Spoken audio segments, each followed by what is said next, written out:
Jag blev så jävla deprimerad i Sverige för att svenskens sätt att leva är väldigt tråkigt och väldigt förbjuden. Man får inte göra ett shit här. Alltså man har inga friheter. Allt handlar om att skaffa pengar, köpa saker. Alltså det är bara konsumtion. Alltså det finns inget intressant kulturliv. Alltså Stockholm är ju en av världens tråkigaste städer, tror jag.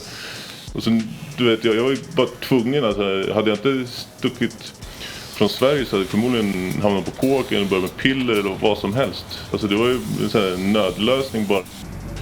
Det var därför jag åkte till Sydamerika.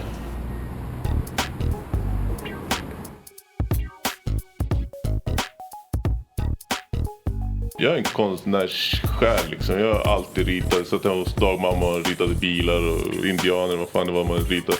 Så det är liksom, det är någonting naturligt. Jag kan säga att 80% av mina vänner har jag mycket på grund av graffitin, för att vi har någonting gemensamt. Jag har en säng vart som helst i världen jag åker där jag kan känna mig välkommen. Tack vare graffitin. Allt jag gör är tack vare graffitin. Jag skulle inte vara den personen jag är idag om det inte hade varit för graffitin.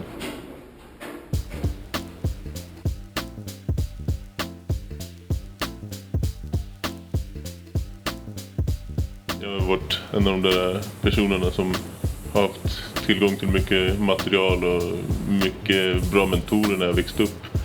Så det är väl där graffitin kom in i mitt liv liksom. Det fanns inte så mycket annat att göra för förortsunga ute i förorten liksom. Man blir ganska uttråkad om man inte sportar. Och sen efter det så man måste sysselsätta sig. Jag har alltid ritat och alltid tyckt om färger och gemenskapen var skön. Så det har fortsatt liksom.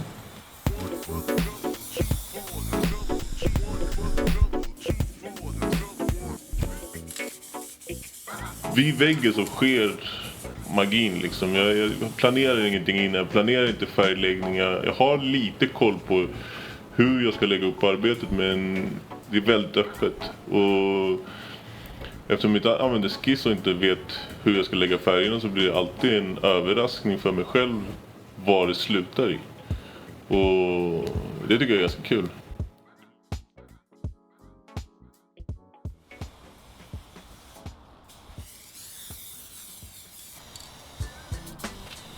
Jag har varit intresserad av att börja tatuera länge, men eftersom i Sverige har det varit sådana problem att komma över material och sånt där, så när jag var i Sydamerika så var det mycket lättare. Alltså graffitimålarna där är tatuerare, så att då kom jag i kontakt med jävligt duktiga tatuerare rätt så direkt.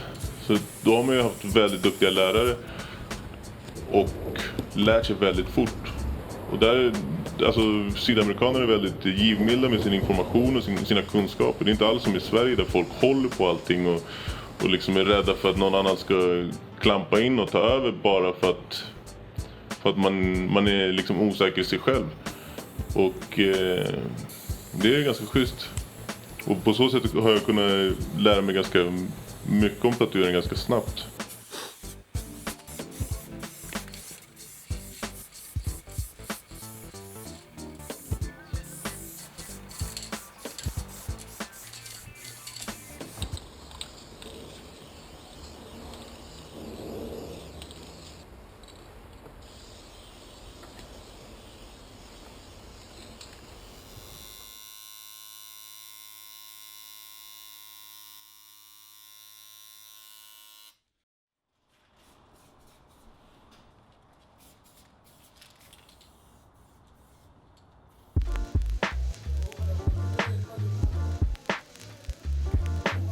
I Sydamerika fick jag lära mig väldigt mycket om hur man kan se graffiti på ett helt annat sätt. Alltså, vi öppnade upp horisonten väldigt mycket. Man kommer in i en helt annan kultur och får liksom ta del av deras livsuppfattningar och vad de tycker är viktigt. Och det är där jag tror också man märker liksom, har man en helt annan inställning till livet så märks det också i konsten.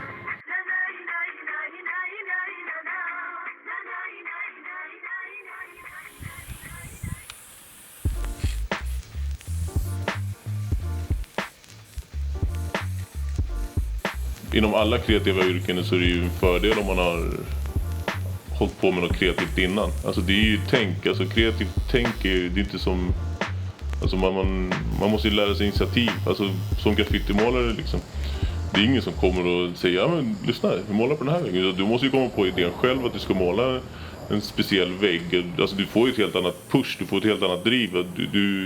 Du måste ju studera för att kunna få saker gjort. Och för att bli en bra tatuerare så måste du studera, du måste pusha dig själv. Du sitter och förväntar dig att någon ska mata dig med grejerna eller att du bara ska lära dig genom att tatuera liksom.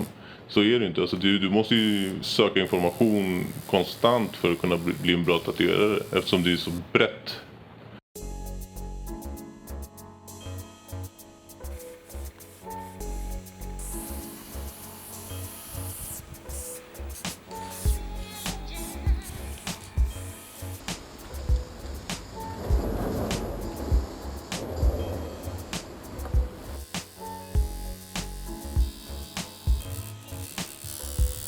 Alltså det jag tycker är intressant när det kommer till min graffiti, det är ju att kunna utforska det på ett så sätt så att jag påverkar människan mer än bara visuellt. Alltså jag vill ta mig in i huvudet på personerna.